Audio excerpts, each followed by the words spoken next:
Hello అండి. I'm doctor Priya Yalla, consultant at ఎపియాన్ pain management centre. So, ఈరోజు మనం బ్యాక్ పెయిన్ గురించి మాట్లాడదాం. అసలు back pain ఎందుకొస్తది?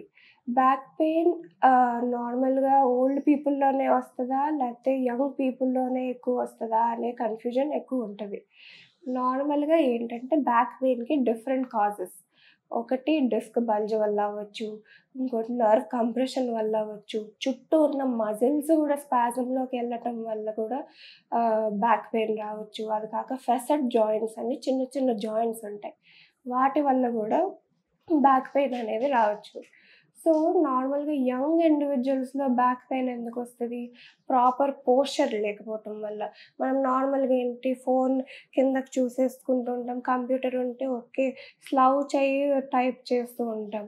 So, bad posture. ఇది కాక బైక్ రైడ్స్ ఫాస్ట్‌గా ఆఫీస్‌కెళ్ళిపోవాలి, ఫాస్ట్‌గా స్కూల్‌కెళ్ళిపోవాలి, జాబ్‌కెళ్ళిపోవాలి, టైం అయిపోతుందని ర్యాష్ డ్రైవింగ్ చేస్తాం.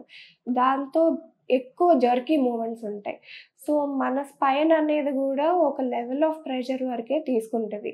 సో, ఈ జర్కీ మూవ్‌మెంట్స్‌లో ఏమవుతదంటే అండి ప్రెషర్ ఎక్కువైతది. సో, దీనివల్ల డిస్క్ బల్జ్ అనేది కామన్. ఇది కాక మజిల్ స్ట్రెయిన్ అనేది గూడా కామన్.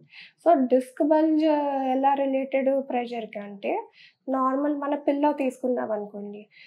మన హెడ్ పెడితే ఓకే. అది పిల్లో మన pressure తట్టుకోగలుగుతది head weight.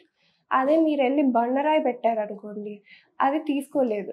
So, pillow అనేది గూడా అంత వెయిట్‌ని తీసుకోలేనప్పుడు మన స్పైన్‌లో డిస్క్ గూడా equal to our cushion. So, మీరు ఎంత ప్రెషర్ పెడతారో అది గూడా అంతే ప్రెషర్ తీసుకోగలుగుతది. సో, మనం ఎక్కువ strainers activity ముందుకొంగి heavy weights lift చేసేయటం జిమ్‌లో, లేకపోతే ఈ బైక్ రైడ్‌లో ఎక్కువ జర్కీ మూవ్‌మెంట్స్ చేయటం, ఇవన్నీ స్పైన్‌కి బ్యాడ్ పోస్చర్స్.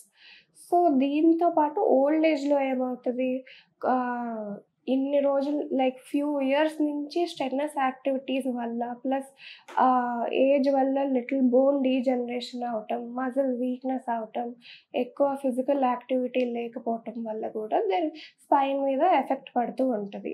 మనం తీసుకోవాల్సిన జాగ్రత్తలు, ఎలాంటి ప్రికాషన్స్ తీసుకోవాలి, ఎలాంటి ట్రీట్మెంట్ ఉంటది, ఏంటి డయాగ్నోసిస్ అనేది చూస్తాం.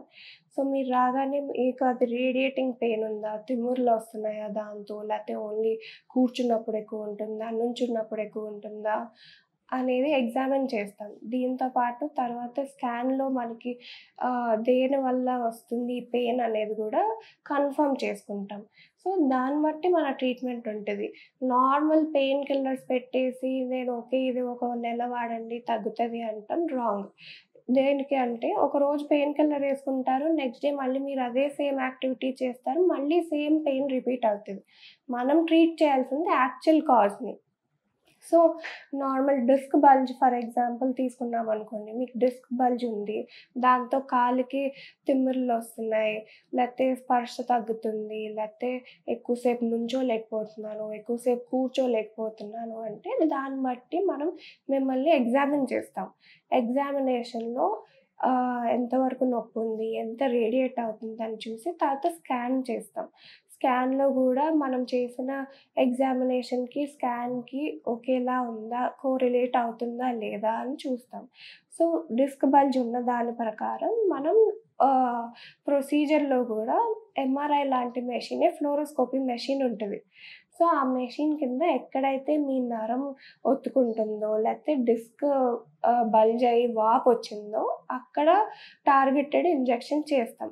దీంతో పాటు ఎక్సర్‌సైజెస్ నేర్పిస్తాం. ప్లస్ మీరేం జాగ్రత్తలు తీసుకోవాలి, ఏం చేయొచ్చు, ఏం చేయకూడదు అన్నీ చెప్తాం.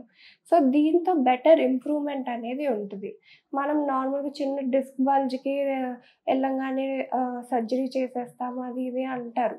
బట్ సర్జరీ అనేది మీ మీ కండిషన్ బట్టి ఎళ్ళాలి గానీ, అనవసరంగా ఎళ్ళకూడదు. సర్జరీకి ఎప్పుడెళ్ళాలి? మీకు యూరిన్ మోషన్ కంట్రోల్‌లో లేదు.